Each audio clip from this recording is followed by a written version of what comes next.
Hello everyone, আসসালামু আলাইকুম। সবাই কেমন আছেন? আলহামদুলিল্লাহ আমরা ভালো আছি। আশা করি আপনারাও ভালো আছেন। তো আজকে আমি দেখাবো যে আমরা একদিনের মুরগির বাচ্চাকে কিভাবে ব্রুডিং করি।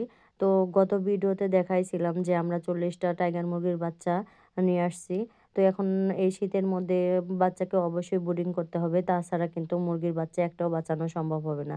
তো আমি আজকে দেখানোর একটা মাত্রই কারণ যে আমি যেভাবে করে থাকি, আমার আগের মুরগিগুলো আমি যেভাবে একদিনের বাচ্চাগুলোকে যেভাবে ব্রুডিং করছিলাম, তো সেভাবে দেখানোর জন্যই যে আপনারা কে কীভাবে করেন অবশ্যই কমেন্টস করতে পারেন।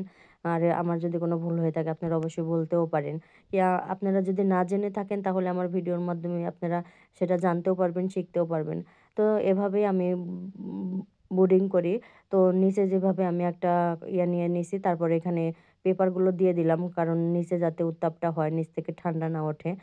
তো এই তো 40টা টাইগার মুরগির বাচ্চা আগের ভিডিওতে অবশ্যই আপনারা যারা আমার ভিডিও দেখছিলেন তারা অবশ্যই দেখছেন। তো এই যে আমি একটা, একটা করে নামাচ্ছিলাম।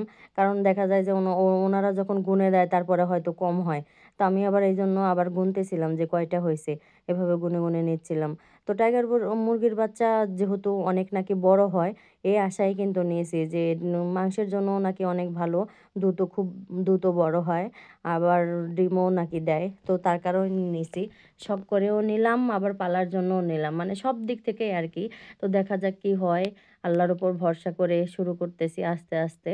তো এই তো আমি গুনতেছিলাম যে কয়টা হইছে। তো আপনারা যারা এভাবে মুরগি এই শীতের মধ্যে নিবেন তারা অবশ্যই ব্রুডিং করবেন। আর আমি আগেরবার মুরগি নেওয়ার পরে আমি একটা জিনিস বুঝতে পারছি যে মুরগিগুলো যেটাই নেন, মুরগি হোক আর যেই উম বাচ্চাই হোক, যেগুলোই হোক একদিনের বাচ্চা হলে সেই বাচ্চাগুলো যদি ভালোভাবে ব্রুডিং করা না হয় তাহলে কিন্তু বাচ্চাগুলো বাঁচে না। আর সেগুলো কিন্তু অসুস্থ থাকে, এরকম সেরকম হয়। বাচ্চাগুলো যত ভালোভাবে ব্রুডিং হবে, ততই কিন্তু বাচ্চাগুলো যখন বড় হবে তখন কিন্তু এগুলা অনেক স স ইয়া হবে, মানে ভালো হবে। আর যদি ব্রুডিং কম করা হয় তাহলে কিন্তু অনেক অসুস্থ হয়ে যায়। দেখা যায় যে বাচ্চার পাগুলো আমি আগেরবার দেখছি যে আমার কিন্তু মুরগিগুলো অনেক ভালো হয়েছিল। ২য় বারে আমি একটু ব্রুডিং কম করছিলাম। কারণ হয়তো তখন একটু গরম ছিল। তো ভাবছিলাম যে হয়তো যদি গরমের মধ্যে এত ব্রুডিং করতে হয় না। তার কারণে আমার ২য় বারের মুরগির বাচ্চাগুলো সেরকম ভালো হয়নি। পরে ভালো হয়ে গেছে।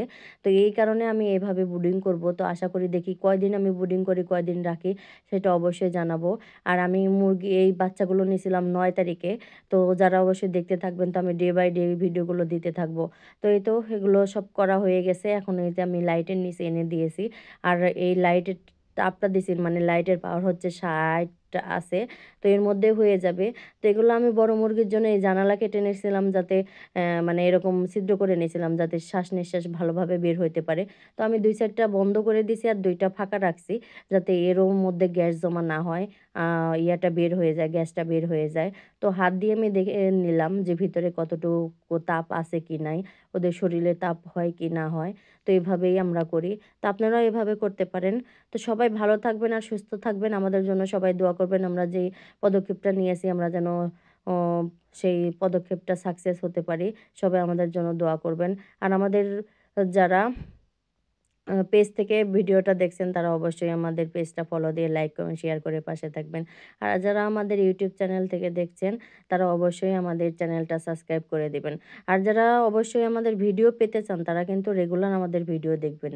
তাহলে কিন্তু আপনারা অনেক কিছু শিখতেও পারবেন, জানতেও পারবেন। কারণ আমরা কিভাবে করছি, কি করছি না করছি যেহেতু আমরা নতুন, আমাদের কোনো অভিজ্ঞতা নাই। তো সবাই ভালো থাকবেন। আল্লাহ হাফেজ।